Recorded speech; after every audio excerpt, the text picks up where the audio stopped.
prostate medication. Prostate medication, Right, yes. right.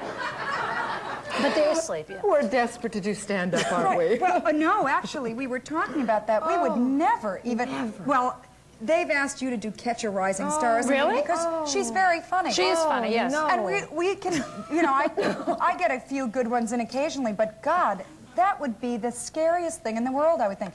But I thought it was very interesting what you just said. When Linda asked, what happens, how do you feel when the audience doesn't respond? You said you feel like killing them instead of you feel like killing yourself. Oh. So obviously, you must be a very confident person and feel good about you're going to get that room by the end of your act. Well, that takes No a lot matter of what. experience. In the beginning, I just wanted to disappear. It took me years to actually get to do it because, I mean, I've had a whole life. I have an 18-year-old daughter. I had I'm divorced. Hard to believe, isn't it? And,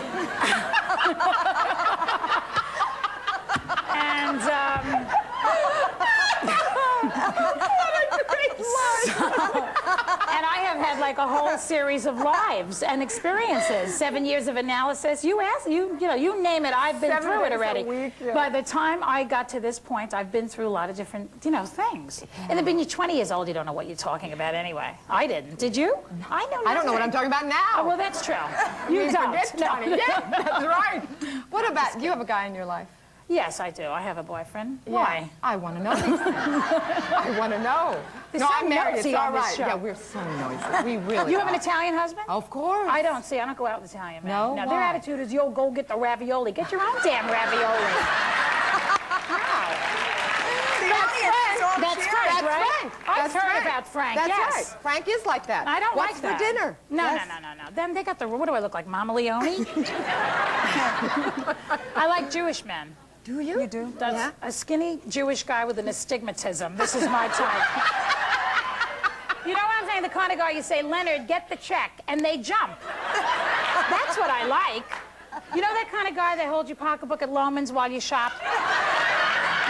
Yes. You say, Morty, read the paper. I'll be back in 4.5 hours.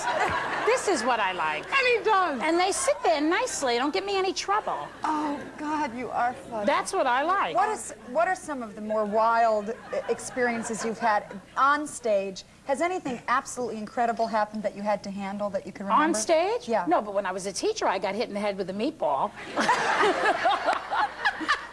It's not any different. It's the same hideosity. It's, it's just difficult. Funny. It's horrible. Standing up in front of people is the #1 fear in the book of lists. The fear of public speaking.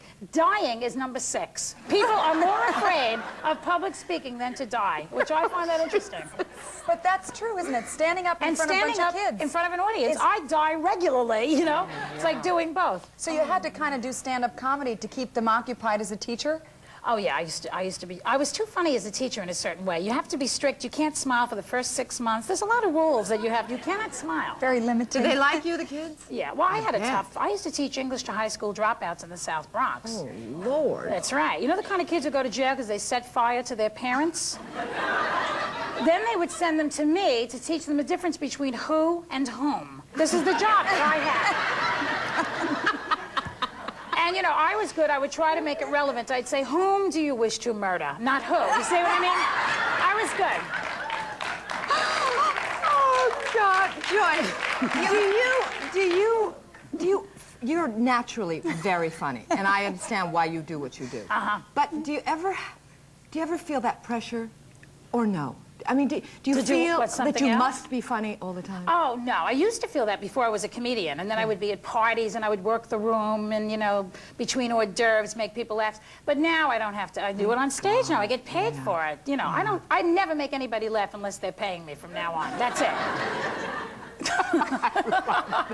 Yes. Remember that. Remember that. Remember that. That's good advice. We wanted to ask you, we were talking about this question, you talk about Cher's perfume and Elizabeth Taylor's perfume and everybody's perfume. If you had a perfume, what would it be called? I don't know. I was thinking this afternoon. Cleavage? I don't know. Eau de Fetch?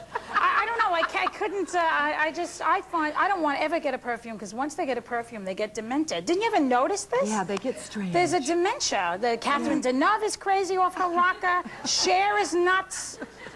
Elizabeth Taylor's been crazy for how many years now? Please. It's the perfume that did it. It's the perfume. It's the sniffing, trying to find the right scent, maybe. And then they start to lie. You know, they all have surgery, these women, you know, and they all pretend they exercise. I saw Elizabeth Taylor one time, and she had lost weight. She was, like, really tight. And they said, you know, she said she had no surgery. And where did that fat go? Is aid to the Contras? Come on.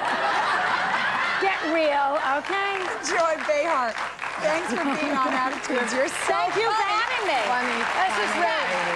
Thank you. Fantastic. Coming next, comfortable, attractive, sophisticated clothes and the woman behind the label. Stay with us.